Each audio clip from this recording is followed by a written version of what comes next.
Hi everyone! Today I am going to be drawing this bright red apple with leaves using colored pencils.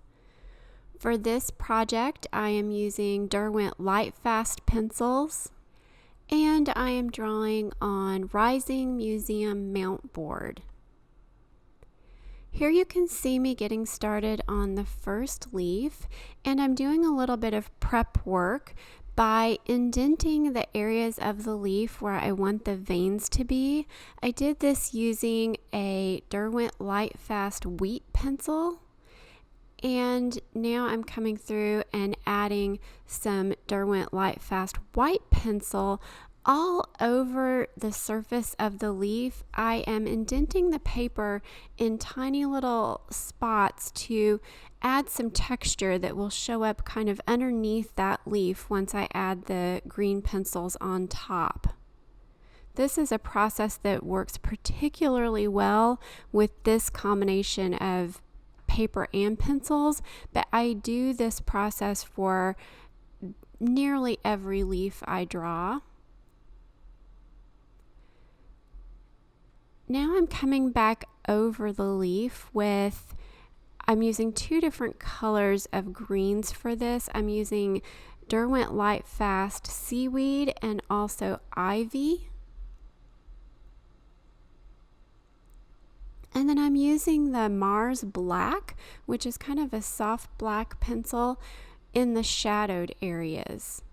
Put a layer of that Mars black down first, and then I put the seaweed and ivy on top, and now I'm actually coming back through and just adjusting the values. I'm getting this leaf to a place where I'm ready to blend it with solvent, and so I like to have all of the values as close as possible to what I'm going to want them to be in the final drawing.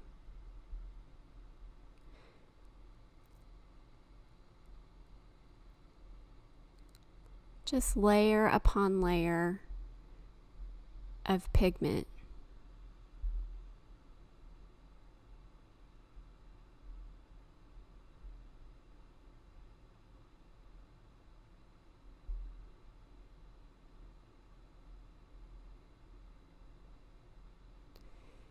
Now I am using a Royal & Lang Nickel No. 2 Filbert watercolor brush to apply Gamsol odorless mineral spirits, and any type of solvent should work for this step, but I'm basically dissolving the pigment to create something that looks a little bit more like a painting. And then after that dries, I'm coming through with my electric eraser and I'm just pulling up bits of color, and you can see how bright white that is becoming with the little erase bits. That's because I added that white and wheat pencil underneath to begin with. And because I just sort of splotched that on, I didn't put it everywhere, I'm able to get a lot of variation in color. Where I have indented the paper, I'm going to get some really bright white highlights, and where I didn't, I'm just going to get some more faded tones of green. So it just really creates lots of depth and texture in that leaf. And then after I do that, I just come back over and continue to layer until I am happy with the way it looks. And now I'm just going to follow this exact same process on the second leaf here. You can see me indenting the paper where I want the veins to be. And by indenting the paper, I just mean I'm pressing a little bit harder there. Most of the time I'm using a really light pressure, maybe a pressure of a 3 or a 4. And for those veins where I'm wanting to indent the paper a little bit, I'm using a much harder pressure, like a 9 or a 10, as hard as I can press, probably without breaking my pencil. You can also use a stylus or an embossing tool for that process, but I lately have been just using my pencils. I like it because I can indent the paper with whatever color I want it to be. I can use white if I wanted those veins to be bright white. In this case, I wanted them to be more of a creamy wheat color, so I used the wheat pencil. But you can indent your paper or create the look of those veins with any color you want. Sometimes veins in leaves are darker, so you could even indent the paper with a dark pencil. And the whole point is then when you go over with your other colors, the pencil pigment just doesn't stick in those areas, so it makes it really easy. You can see how the veins just sort of pop out when I go over it with the colors. So once you have set the groundwork or laid a framework, I guess, for the leaf, then it becomes really easy to work on that leaf afterward.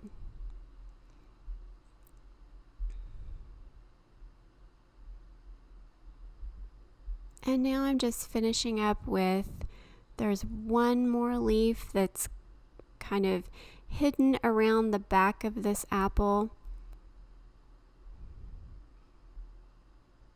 I found this apple on a trip to an orchard last fall, and as you might be able to tell from the state of the leaves, this one had been picked already. There were no more apples growing in the trees, so I was able to grab this one out of the bin, but these leaves were starting to get that kind of crispy look, and I really like how dramatic they look against the bright red apple in the finished product.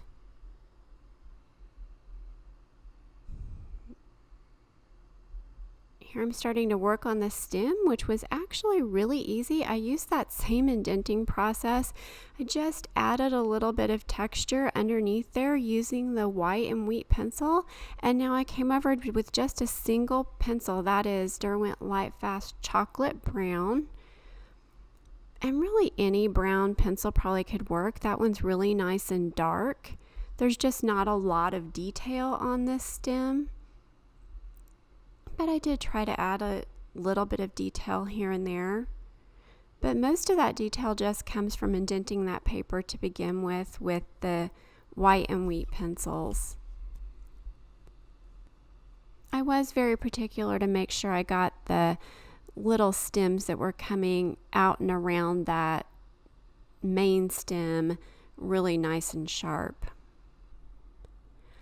Okay, so moving on to the apple, you can see me here getting the patterning on the front of the apple drawn in, and I went ahead and went around the outline of the entire apple. The most important thing here, and the thing that I continue to stress over and over, is the importance of making sure you have some directional lines to give shape to this apple. We want it to look 3D, so I'm going to be emphasizing that in a lot of different ways, trying to make sure that I have that area around the stem really nice and shadowed, so it looks like the stem is going down into the apple and not just sitting on top. And also working with any of the patterning, I want to make sure that it's following a little bit of a curve. I was working with 3 different reds from the Derwent line on this apple. I was using cherry red, I was using a color called Bordeaux, and also the bright Derwent red. That said, the main color of red that I have on this apple is the cherry red. It's a really nice, I just love that color. It's a perfect, nice dark red, and that's the main color you see me working with here.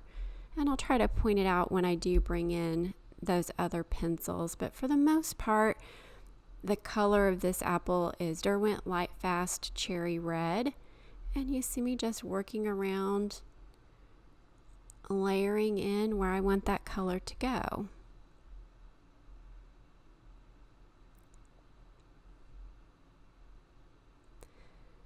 The yellow that I'm working with here is Derwent Lighfast Yellow Ochre, and I'm just putting that color in any of the areas in and around the red.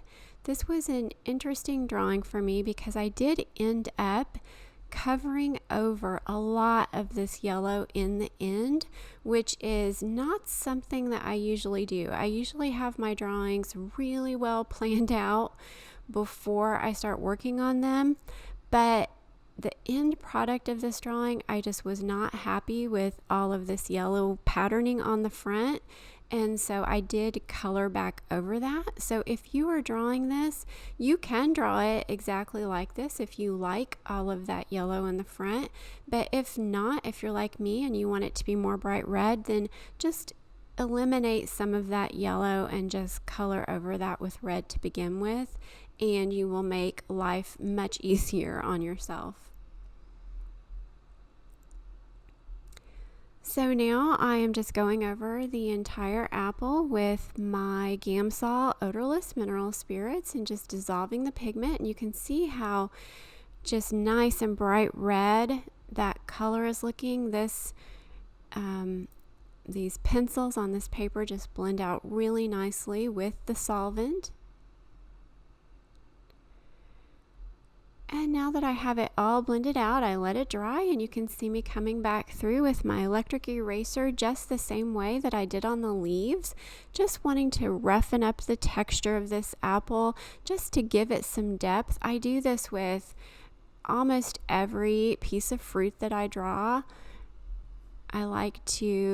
It's just a good technique for creating texture and depth. And now I'm just coming back over once again with that cherry red, and I'm getting that really nice deep dark color that I really like. Here again, if you don't like all of the yellow that's on the front here, just keep working on that red in those areas. But I did come back through with another layer of the yellow ochre there, and then you can see me starting that process of going over that with some of the red. At this point, I hadn't quite figured out that I wanted to completely cover up that yellow, so still working over it with a few more of the yellow pencils.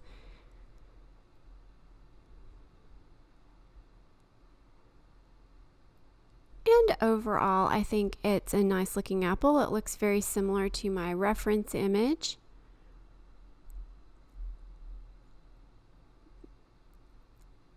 But I did decide personally, I just wanted my apple to be a lot more red. And so here you can see me starting off by just erasing up some of the top layers of the color there. I never completely covered up this yellow. You can still see it underneath there a little bit, which is actually a good thing. It is giving me some depth. But I used a few different techniques to try to cover this up. Here you can see me really getting in there with a block eraser to mostly just create some tooth back on the paper. My paper was really saturated with pigment, and so trying to go over that with the pencils without erasing some of that up, the pencils just wouldn't stick. So I had to erase it up. And now I'm blending over it with Gamsol, which also helps to take away some of the waxy buildup that I had there with the pencils. And still just working over and over this with that Derwent Lighfast Cherry Red.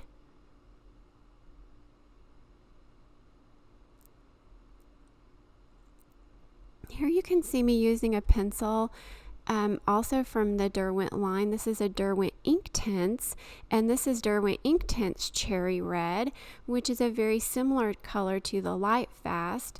Within that Derwent line, they have colors that match, which is really nice, and the Inktense pencil was just a little bit more opaque, and so it gave me a nice coverage on top of where I had it erased up. If I hadn't been trying to cover up the yellow, I wouldn't have needed to pull that pencil in. And then I ended up being pretty happy with this patterning that was over on the right hand side, so I went ahead and left that alone. And finishing up here with some of that bright Derwent red and a little bit of white. And here is what my final drawing looks like. If this video moved way too fast for you, I have a 5-part tutorial series over on Patreon where you will see me do a couple of sections of this drawing in real time, but I will talk through exactly what I'm doing and offer just some helpful tips along the way. So head on over to Patreon and check that out if you're interested. And I will be back next week with another colored pencil drawing. Bye, everybody.